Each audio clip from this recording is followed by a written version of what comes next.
Hello दोस्तों, अस्सलाम वालेकुम। आप सबका हमारे चैनल मस्त वाला रिएक्शन पे आपका खुश आमदीद है।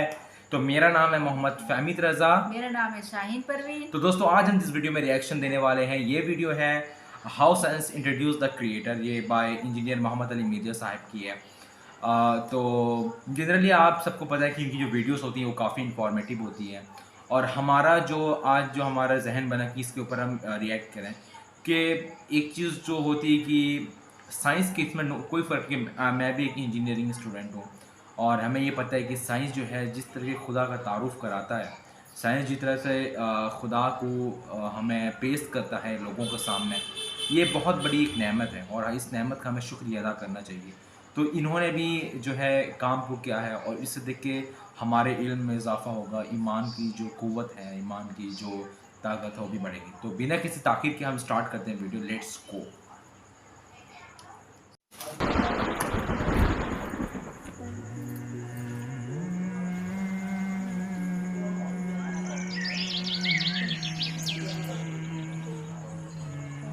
लाइक करते रहिए। कुरान भी तो ये कह रहा है, अफला यंजुरून इलल इबिली कैफ खुलिकत।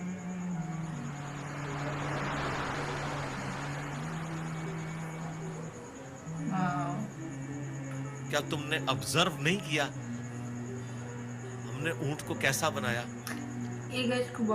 पहाड़ों को कैसी उठान दी, रेत पे उगता है, आसमान को कैसा बनाया, जमीन को कैसा बिछोना बनाया। 1000 आयात कुरान की, ऑलमोस्ट 6500 आयात में से वो फिजिकल फिनोमेना ऑफ नेचर से रिलेटेड है। साइंस का इल्म है ही है। तो ये दुनिया का इल्म जो आप कह रहे हैं, ये दीन ही का इल्म है, ये कोई दुनिया का इल्म नहीं है। हजरत आदम अलैहिस्सलाम को कुरान कहता है कि हमने चीजों के नाम सिखा दिए थे। ये तो नहीं कहता कि बता दिए थे कि अल्लाह ताला के नाम के 3 दफा पढ़ने हैं तो ये सवाब होगा। हर चीज का नाम सिखा दिया था। पोटेंशियली वो उनके दिमाग में वो दरख्त बो दिया गया था जो आज इतना बड़ा हो चुका है कि इंसान ने ऐसे जहाज बना लिए हैं जो 500-600 मुसाफिरों को लेके 8000 किलोमीटर तक बगैर रिफ्यूलिंग के उड़ सकते हैं। और उड़ते नहीं, सिर्फ लैंड भी करते हैं।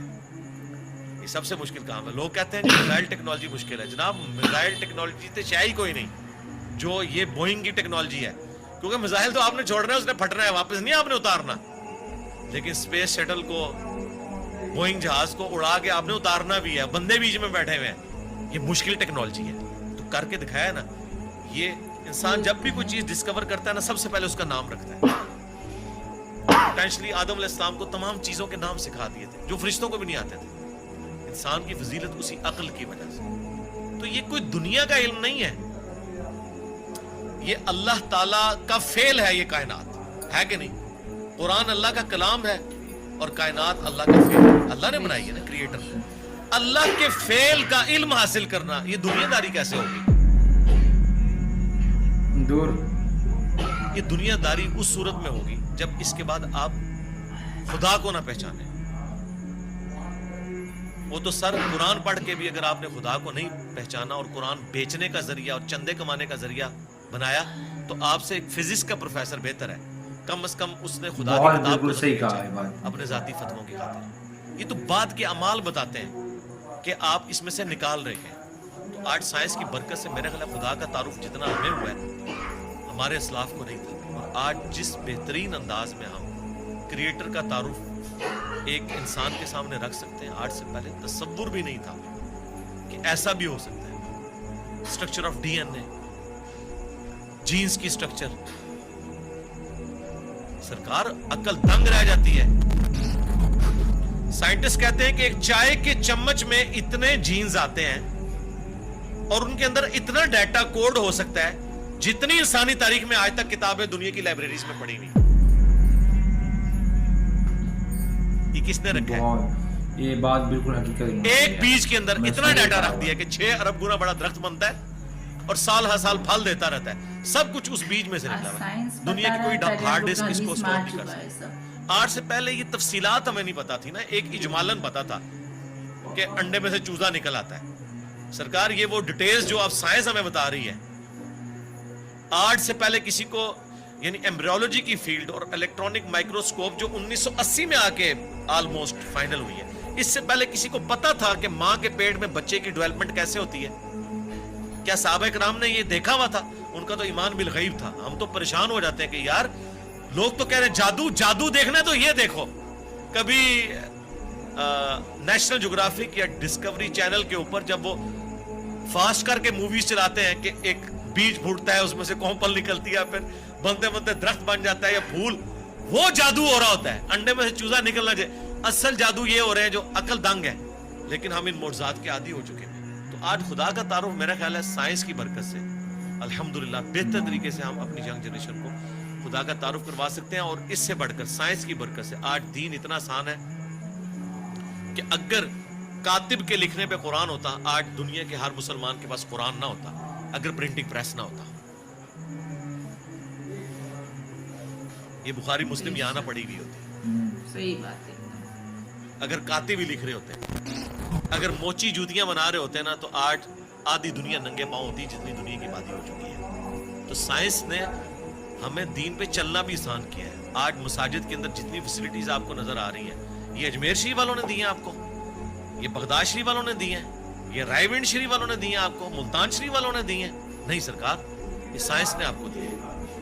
تو ہمیں تو سائنس کو گلے سے لگانا چاہیے تھا کہ اس نے ریلیجن پہ چلنا سا. یہ جو میں اور آپ بیٹھ کے بات کر رہے ہیں، آپ 1 روپیہ بھی خرچ نہیں کریں گے اور دنیا کے سارے بر اعظموں میں آپ کی ویڈیو پہنچ جائے گی.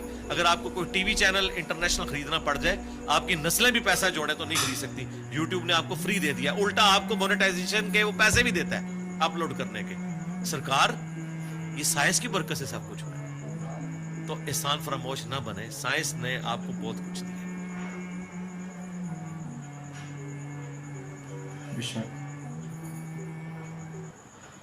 تو دوستوں، یہ تھی محمد علی مرزا صاحب کی ویڈیو جنہوں نے کہا کہ how science introduce the creator. سب سے اچھی بات یہ لگی جو انہوں نے جو سائنس کو سمجھایا کہ سائنس نے کس طرح کی خدا کا تعارف کروایا ہے.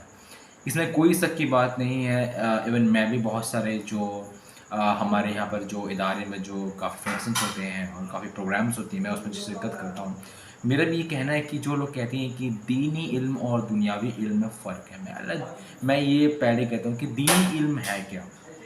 اگر ہم دینی علم کا حقیقتاً اگر ہم اس کے ایک ٹاپک میں بات کریں تو دینی علم وہ ہے جو علم خدا کا تعارف کروائے. اگر ہم جنرل پرسپیکٹیو میں دیکھیں، اب سوال یہ ہے کہ خدا کا تعارف کون کرا سکتا ہے. خدا کا تعارف ہم یہ کہیں کہ قرآن شریف ہی کرا سکتی ہے، حدیث ہی. دیکھو، قرآن شریف میں 6000 سم تھنگ آیت ہیں اس میں. تو اب کیا ہوتی ہے کہ اس میں جو وہاں پہ جو آیت ہے، اب میں آپ کو بات کروں سورہ رحمان کی بات کروں. اس سورہ رحمان میں خلق الانسان من صلصال کالفخار وخلق الجان من مارج من نار. تو اس میں کیا ہوتی ہے کہ اس نے اللہ نے فرمایا کہ ہم نے انسان کو پیدا کیا ہوا ہے بجتی ہوئی مٹی سے. اب ہمیں وہاں پہ ہے اس چیز کو ہمیں انالیسس کرنی ہوگی. اگر انالیسس کرنے کی بات ہے تو ہمیں وہاں پہ سائنس کی جو ہے وہ ذریعہ لینا پڑے گا. اسی طرح سائنس میں جو بہت سارے مختلف آیات ہیں ریلیٹڈ ٹو سن ہے، ریلیٹڈ ٹو واٹر سائیکلس ہیں، تو پھر ہمیں ایٹ دا اینڈ میں سائنس نے جس طرح سے ایکسپلین کرتی ہے، اگر ہم اس ایکسپلینیشن کو پڑھیں، الٹیمیٹلی ہمارا جو ایک سورس آف ڈیسٹینی بنے گا، جو ہمارا ڈیسٹینیشن بنے گا، وہ ایک خدا کی طرف بنے گا، جو ہمارا اسلام ہمیں کہتا ہے کہ یہ خدا کو مانو.